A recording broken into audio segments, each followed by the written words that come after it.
Welcome to the NC Spin After Spin. Additional panelist comments that we are available just on our website. I want to ask Joe Mavretic, what do you wish you had said on last week's show, but you didn't?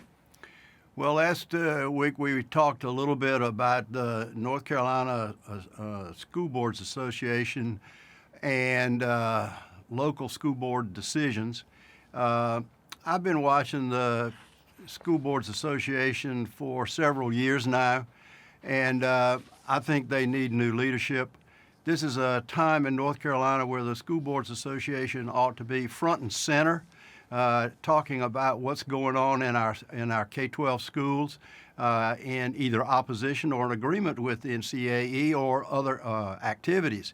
But it's a silent crowd, and I think they need new leadership, and they need it now. Now, this wasn't school boards. This was the school administrators. Yeah, I understand that, but what I'm saying is that the School Boards Association ought to be the association that is really front and center right now about school board issues.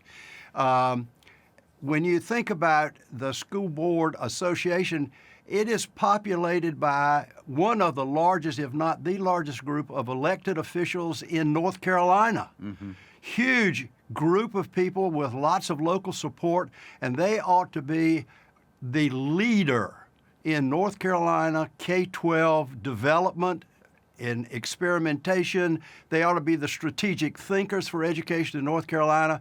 But they're not, and that's why they need new leadership now. One interesting statistic that came out last week is 71% of the teachers in North Carolina are women, and yet only 27% are superintendents.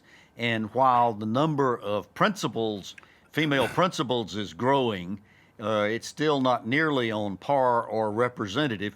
As the father of a former principal, what do you think of those statistics?